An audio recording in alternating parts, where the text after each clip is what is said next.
Hi there, this is Nikolaos Floratos, the founder of Funding Expert Academy, as well as the creator of the Funding Expert Transformation Formula.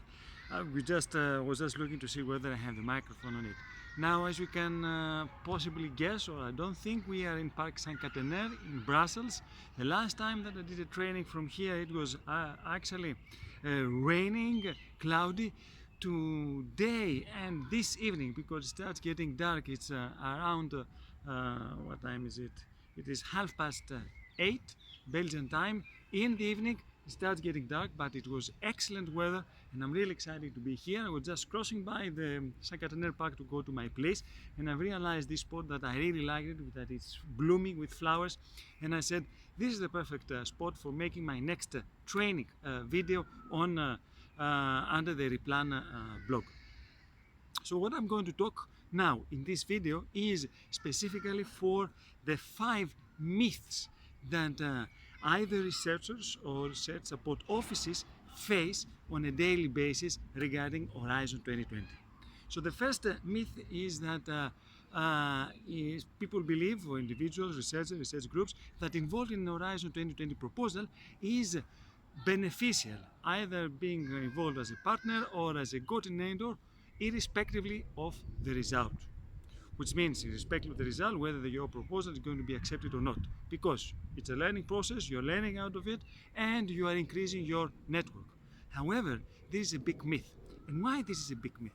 This is a big myth because if you have read one of my articles, Why You Cannot Afford to Fail in Order to Succeed, why you cannot afford to fail in Horizon 2020, and what you can do in order to succeed in Horizon 2020, you actually, I prove there, you can see that I prove there, that every year there are around 1.98 billion euros that are spent, are wasted in ineffective, wasted proposals that are not getting funded. Almost 2 billion euros every year.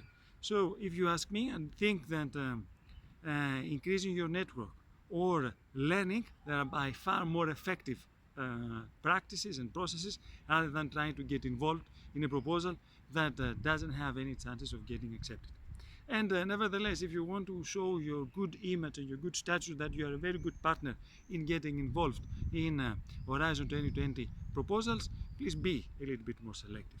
Select and focus only on those proposals that are, first of all, aiming and supporting your mission and vision, and at the same time, they add value to you.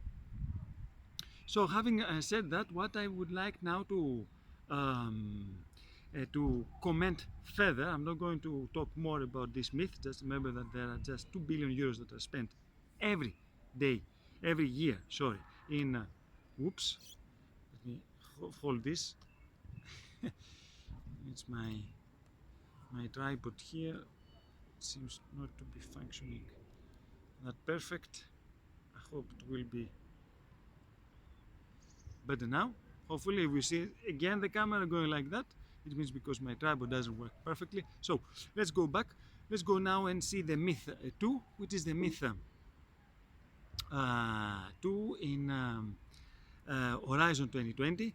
That myth 2 is that I'm, as a researcher, I don't really need any support for developing successful proposal in Horizon 2020. However, you are mistaken. Whatever your research support office gives you as a service, you need to remember one thing, that organizations with high success, research institutions, universities, they appreciate their research support office, because as a research support office you can offer more or less 3 levels of service.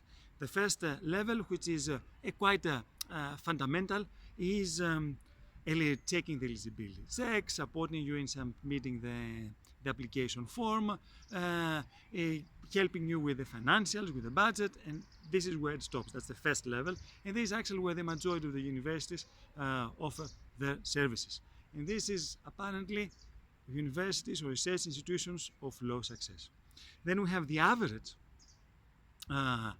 organizations of average success in Horizon 2020, where there, what we actually have on top of what we have at level 1, we have also some, we offer some training to our researchers, we have some training to our members of this research support office. We give some samples of proposals or of sections to our researchers in order to help them writing a proposal, and we might help them also in their consortium building, how to find other partners, competent partners, and this is where the level 2 support stops. However, the organizations or research institutions and universities of high value of success, they offer a third level also, which on top of what we discussed on level 1 and level 2, we have also some other services. And which are these? First of all, we have quality control. We screen which proposals we believe should have some chances to get funded, or at least the ones that we believe should get a mark above threshold in Horizon 2020.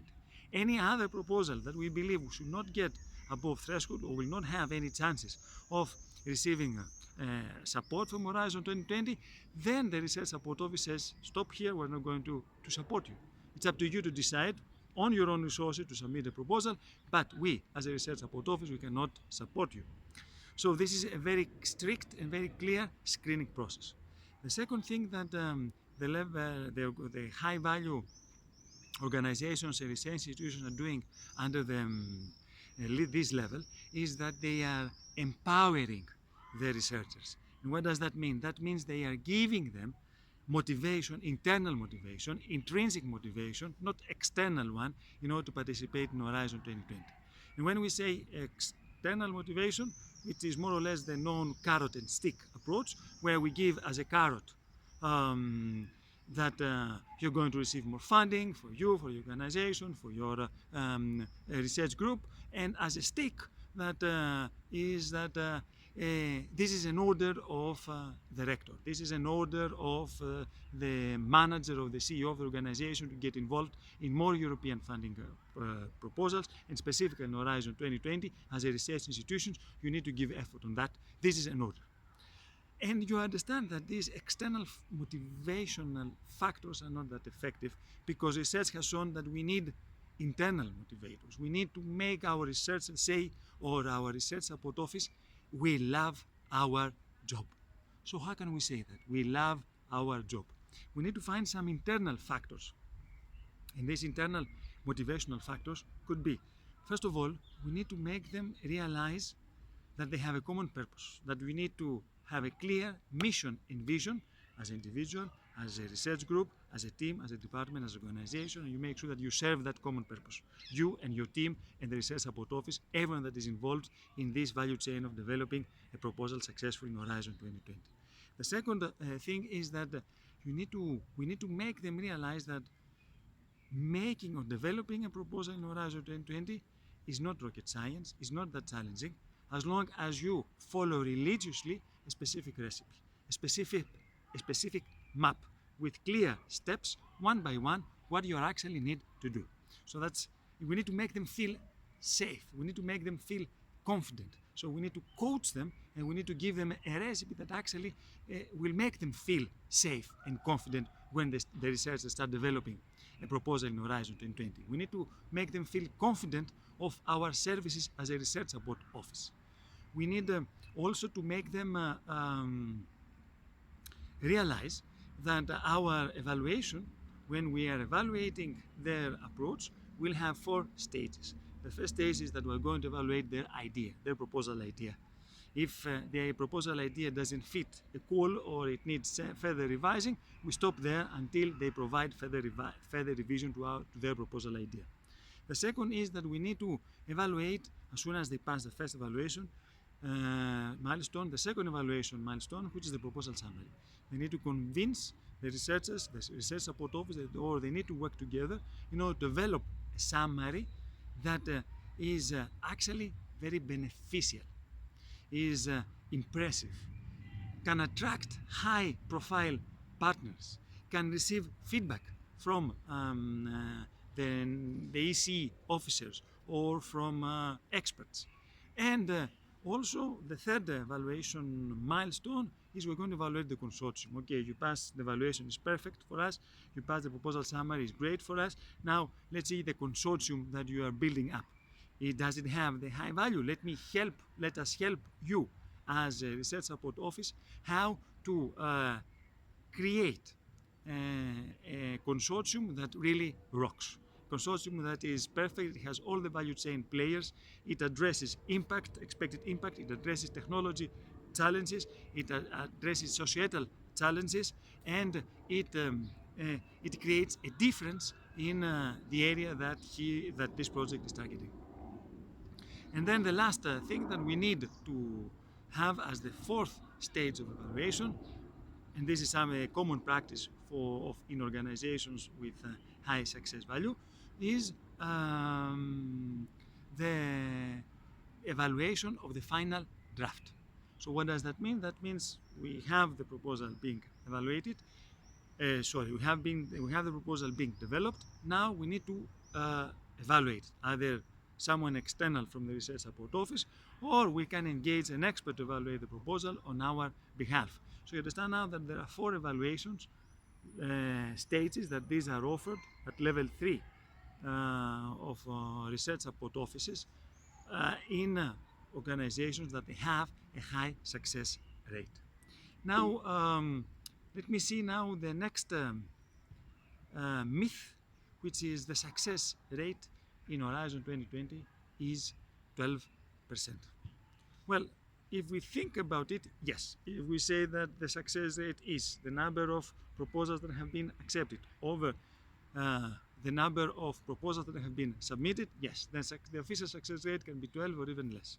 But if on the other hand, we do something else, we try to calculate the success rate not based on the number of proposals that have been submitted, but on the number of proposals that they have received a mark above the threshold, above 10 in Horizon 2020. Then the success rate gets 3 times better. And actually this should be our purpose. Why? Because when we have a success rate by considering not all the proposals that have been submitted, but only the ones that they have exceeded the threshold, that means that we are applying this screening process. And that implies that if you don't pass all our traffic lights that we introduce as a research support office, you will not have our support in continuing and submitting further the application form. So for us, we are going to give you support as long as we believe you that you're going to pass all the thresholds, you're going to get more than 10 in total grades. Now the next step that I want to discuss with you is the myth 4. We have 5 myths in total, that funding should be enough for researchers getting motivated to participate in Horizon 2020. Well, this is not the case. As I said before, this is extrinsic motivation. We need intrinsic motivation. We need to make our researchers say that we love our job. So we need to make them realize that they love their policies. We need to make them realize that they love, there is a dog here barking, don't worry. We need to make them realize that they add value to society, that they create an impact in society. So therefore we need to be very clear in that aspect. And the last myth, which is myth 5, is success in Horizon 2020 is a cumbersome and complex challenge that few know how to deal with. Well, this is very important to understand. We have the person behind me that is doing that, and I think he's doing that on purpose. Sorry, say hello. Hello. Say hello to the dog. Okay, hello. Okay, I think he came here to say to do that on purpose. He wants to be famous. But anyway, myth 5 is success in Horizon 2020 is a cumbersome and complex process that few know how to deal with. Well, this is not the case. Actually, if you follow a specific recipe, that this recipe is applied as a best practice by the champions in Horizon 2020, step by step, then there is not a cumbersome and complex process. It is a straightforward process as long as you follow it religiously without any compromises, without any deviations. So I hope you managed to understand what I'm saying with these 5 myths. It wasn't easy for me, it was quite late, there was quite some background noise, but for you to remember, and this is also in the text of this blog, is the 5 myths And instead of the 5 myths, what are the 5 facts that we need to take into consideration? So thank you for your attention. I hope you enjoyed this training sessions. Hi there, this Keep is up Nikolaos learning. Floratos, the founder of Funding Expert Academy.